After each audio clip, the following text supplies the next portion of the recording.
Serre France, le réseau de conseil et d'expertise comptable présente Parole d'expert. Serre France, partenaire de la performance des chefs d'entreprise.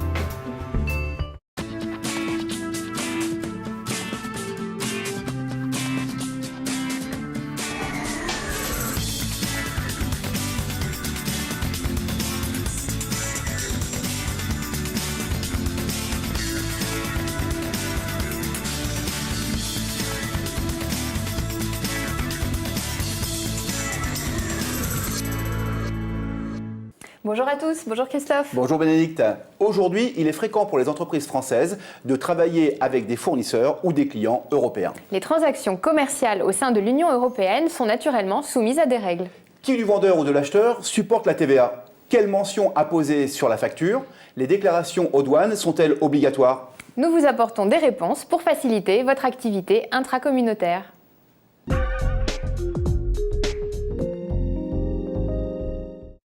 Vous pouvez, dans le cadre de votre activité professionnelle, être amené à avoir des échanges avec d'autres pays de l'Union européenne.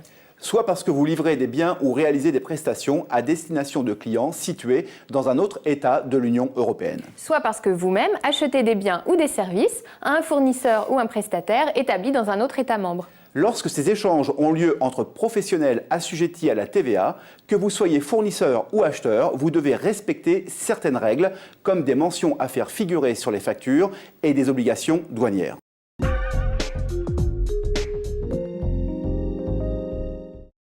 Les livraisons de biens effectuées par un assujetti établi dans un État membre à destination d'un client lui aussi assujetti à la TVA doivent supporter la TVA de l'État de l'acquéreur. À charge pour ce dernier de la reverser auprès de son administration fiscale. C'est le mécanisme de l'autoliquidation. Si, en tant que professionnel redevable de la TVA en France, vous vendez un bien à destination d'un client lui-même assujetti à la TVA en Allemagne, alors vous ne devez pas faire figurer de TVA sur la facture, puisque c'est la TVA allemande qui s'applique à l'opération. Et cette dernière devra être autoliquidée par le client allemand à réception de la marchandise. Inversement, si vous faites l'acquisition d'un bien auprès d'un fournisseur établi dans un autre État membre, alors c'est à vous qu'il reviendra de déclarer la TVA française sur vos déclarations de TVA.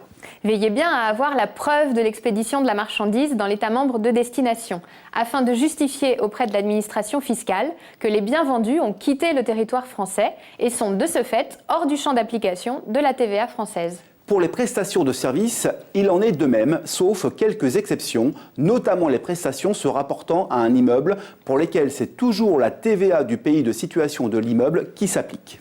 Ainsi, si vous réalisez une prestation de service à destination d'un client professionnel établi dans un autre État membre, c'est la TVA du pays du preneur, bénéficiaire de la prestation, qui s'applique. À charge pour lui de l'autoliquider, c'est-à-dire de la reverser auprès de son État, même si la prestation est réalisée en France. Dans tous les cas, lorsque vous réalisez de telles opérations, livraison de biens ou prestation de services, imposables dans l'État où est établi votre client professionnel, vous devez impérativement faire apparaître sur la facture, outre toutes les mentions habituelles obligatoires, le numéro de TVA intracommunautaire de votre client.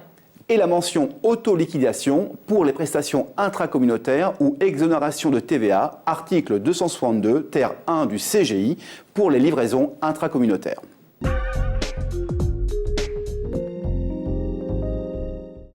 Dès lors que vous réalisez des livraisons ou des prestations intracommunautaires, vous êtes tenu de souscrire auprès du service des douanes des déclarations d'échange de biens, les DEB. Ou d'échange de services, les DES, selon le cas, même si une seule opération est réalisée, et ce, dès le premier euro. De même, si vous réalisez des acquisitions intracommunautaires au-delà du seuil de 460 000 €, vous êtes tenu de souscrire des DEB à l'introduction.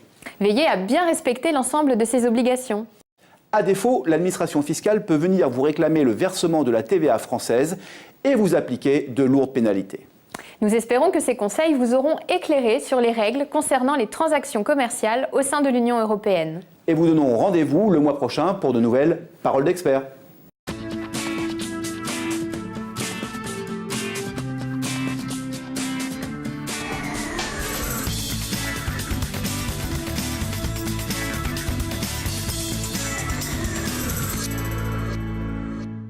Serre France, le réseau de conseil et d'expertise comptable vous a présenté Parole d'expert. Serre France, partenaire de la performance des chefs d'entreprise.